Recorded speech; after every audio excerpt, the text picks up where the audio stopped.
wanting to venture into an entrepreneurial experience and not sure where to start? This channel interviews the movers and shakers in their niche. Watch this show to learn more about different business ideas or connect with the leaders that offer a solution to your problem. PSI TV helps businesses have a bigger presence by making TV affordable. Beyond ads, biz brands can now have a channel presence with their content. We are the Netflix of biz brands. If you have a passionate message, the solution to a problem, a new book or product launch, and want to impact a new and expansive audience, have your audience say, "I saw you on TV." PSI TV is proud to bring you another star, this time in the leadership niche. Brandon Peele is the founder of Unity Lab. He's a best-selling author, impact entrepreneur, and expert in purpose, leadership, and culture change. He's a trusted keynote speaker, consultant, and program leader by organizations such as Google, Johnson & Johnson, Stanford University, JBRF, Morgan Stanley, the U.S. Marine Corps, University of California, Berkeley, LinkedIn, the U.S. Navy, Slalom Consulting, the U.S. Coast Guards, and the University of Minnesota. His work has also been featured by news organizations such as USA Today, U.S. News, World Report, and Forbes. We are absolutely honored to have you with us today, Brandon. Thank you for joining us. Well, thank you for the opportunity to speak with you today. Awesome. Now, Brandon, you have a very bold vision for Unity Lab to impact 100 million employees who are connected to their purpose and their organization's mission. Wow. How do you do that? Well, so the short of it is like, I believe, my firm conviction, that only business can save this nation. And as you probably are aware, we have so much dysfunction going on in society at the level of government. And people, frankly, they don't trust the government. Only a quarter of Americans actually trust the government, whereas 77% of us trust our employer and 94% of us trust small businesses. So what we're out to do is actually empower business to lead national renewal and also have increased retention, employee engagement, social and emotional wellness, and inclusion. And so the way that we do that is we activate culture at scale. So we are a culture as a service platform. So it scales to the entire country right now. We don't need any sort of in-depth onboarding, any kind of customization. If you want to activate people's purpose, have them love their job, have them connect authentically with their diverse colleagues, that's what we do. Wow. Now, despite raising the minimum wage, some companies still can't seem to attract good employees, and worse, they have good employees and they're losing them. Brandon, in your opinion, is this simply a wage issue? Well, it's definitely a wage issue, but it's not simply a wage issue. If you look at the last 40 years of wage growth versus productivity growth, something like less than half of Americans make a living wage. And so, yes, we need to make sure everybody has income that is 4 times their rent, and that's where they have less than 30-minute commute. And even among those folks who are making enough money, they're leaving in droves, the quote unquote great resignation, right? There's a McKinsey study that showed that during the pandemic, 2/3 of people revisited their purpose in life. And that is astounding. Because I mean, who does that, like, in mass? And also in this study, they showed that 70% of folks want purpose-aligned work, but only 15% think it's possible. So there's this big purpose gap, basically, where people want to be fulfilled at work. They want their jobs to be meaningful. They like the steady paycheck and the benefits, but they don't think it's possible. So they start looking around, or they start their own company. And employers are at, they're basically on the ropes because they're having their best people. Many of them are their highest performing diverse candidates, especially working mothers are leaving. And they're either starting their own thing or working for a smaller company where more of their humanity is acknowledged and valued. Well, 4% of us experience long-term stress, and 85% of us are more burned out than we were before the pandemic. So we have this kind of perfect storm of people just not feeling good, and they're taking lots of time off. And that's probably a good thing. So they probably need the time off, but it doesn't have to be that bad. And so what we do is we bring people together to learn. So put folks in these small, diverse learning groups of 4 people, and they learn something together over time. And usually by about the second or third session, they're like fused as a group. They're like, oh, these are my people. Like I can, the armor comes down. They start to share what's really true for them. And so they get fulfilled by these relationships. And especially when they're discovering their purpose and values, which is baked into every single module in our programs, they get to see that who they are matters. It's reflected by their colleagues, and they get to bring that to work. And as you might know, the science of purpose is overwhelming. It's folks who know their purpose, they're more productive, or 175% more productive. They take 9.5 fewer days of paid time off a year. They just love their work. They're fulfilled by it. And so what we do is we address the social emotional health by activating people's purpose and then helping them form intimate connections with their professional colleagues. I heard a story years ago, because as you're talking about people finding their purpose and everything, I don't even think it's the job. I really think it's how they think about what they do. And tell me if I'm wrong, but this is a story. This gentleman approached these 3 men. They were all doing the same job, laying bricks to build this thing. The first one, he said, what are you doing? He says, I'm laying bricks. The second one, he said, what are you doing? He says, I'm building a wall.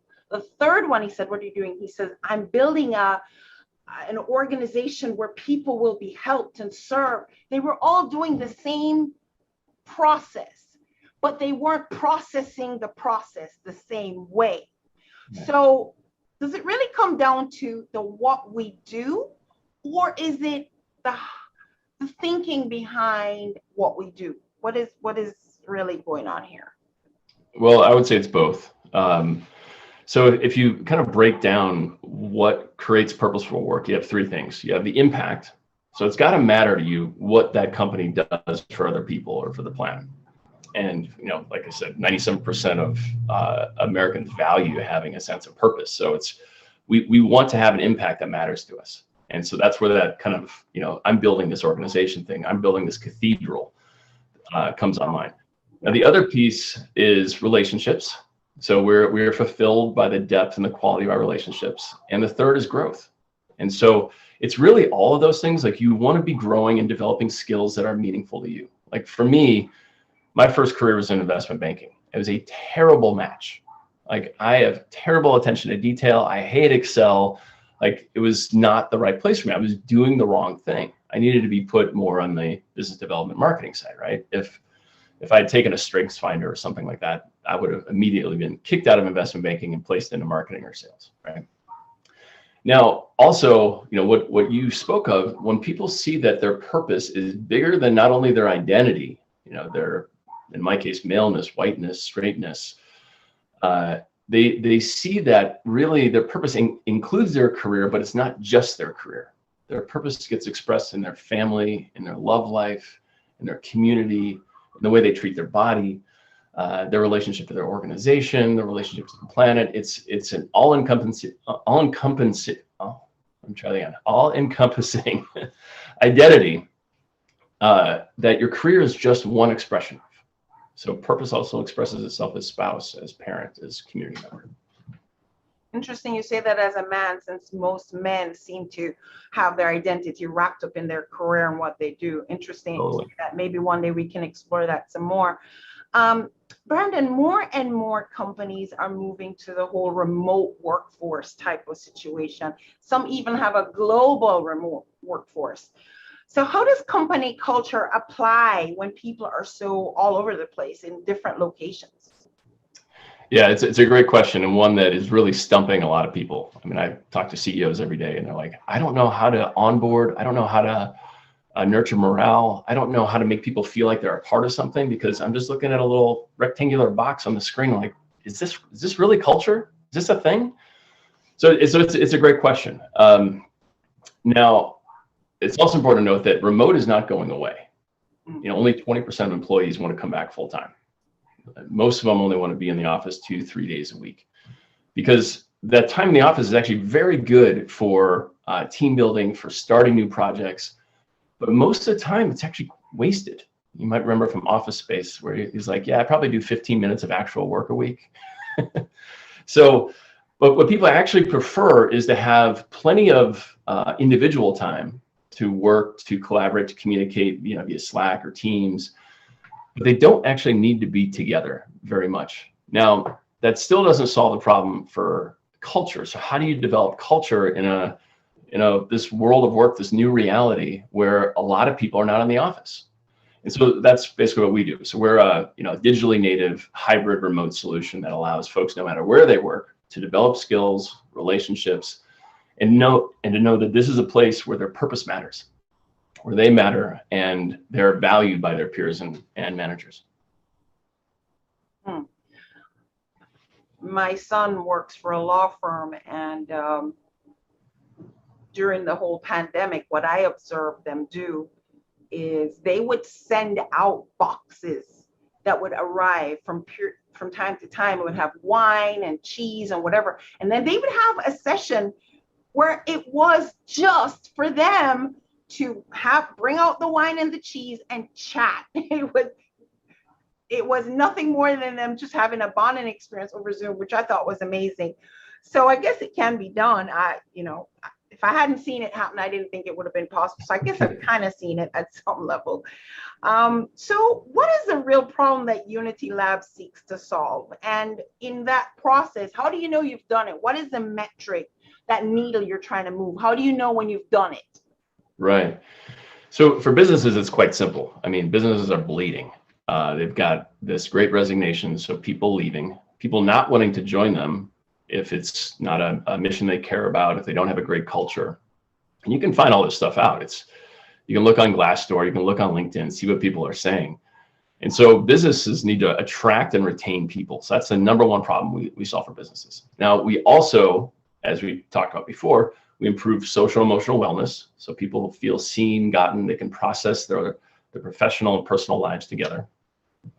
And then I would say the last piece is diversity, equity, and inclusion. Now, most DEI programs are very much like on the nose. It's like unconscious bias training, systemic racism, ERGs, anonymous reporting things. And it's very much like this old school way of like saying, hey, here's the new information, you better do it. And what we do is a much more, I would say, comprehensive and oblique approach where we put people together who are different. So let's say you as a woman, me as a man, and we might have another colleague who doesn't identify as heterosexual, another colleague that might be neurodiverse. So the four of us probably would never see each other outside of work, but because we're at work, we have this opportunity to create empathy and trust across difference. So for companies, that's what we do. Now, our mission. Our mission is really to spark a national renewal led by business. So when that comes online, so imagine like the top 20 employers in every metro area. Everybody knows their purpose. Everyone feels connected. They're connecting across political, racial, sexual, economic difference. That's actually the promise of our nation. So we're solving really the purpose of the United States. E pluribus unum, life, liberty, pursuit of happiness, all created equal. That's why people come here. That's why people come here. That's what they believe can and will happen here. And it unfortunately has not really been happening for a while. And I'm glad you're organized. Are you doing this as a done for you, done with you, external independent contract? How do you work with the company to do all this? Yeah, so we're a culture as a service company. So we contract with organizations like some of the ones you mentioned, and we are their culture as a service. So they have Teams and Slack for communication. They have Zoom for video. They have Microsoft or Google for email.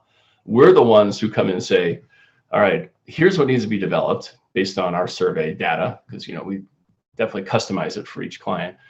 And here's how you do it. Bring people together. They need to develop these skills over the next 2 or 3 years. And so the workforce is trained. They're highly effective communicators, team members, leaders. And they end up having a culture as a result where people like each other and they know lots of people from across departments, from across, like I said, racial, political, gender differences. Wow. Okay, so Brandon, I know we have not explored everything that's possible, but in wrapping up, is there anything else you would like to share? Yeah, it doesn't have to be hard. Everyone thinks this is hard because it has always been hard. Culture change is something that most people don't know much about, and when they try it, usually backfires because everyone's like, well, I don't believe her, him, the CEO or the manager, like they're a jerk, they treat their body terribly, they're mean, they politic their way this way and that. And so when all this top-down mission value stuff happens, employees are like, yeah, right. And so what I want to say is, like, there's actually a way to do it from the bottom up, where it starts in each employee's purpose and values, and that becomes their access to the organization's mission and values. And research from some friends of mine at Harris Poll and Kumanu showed that when employees know their individual purpose, they're 3 times more likely to be committed to the organization's mission. So you can start next week. We have a free trial. It doesn't have to be hard. And I would say just, give us a try. Fantastic. It doesn't cost you. So Brandon, how do people get in touch with you? How do they connect with you? Yeah, well, the easiest way is you can connect on LinkedIn. You can also send me an email to b as in boy @unitylab.co. And just send me a note. Tell me what you're thinking, and we can help you out. To try. Brandon, thank you so much for being my guest today. Thank you, Trudy. It's been awesome.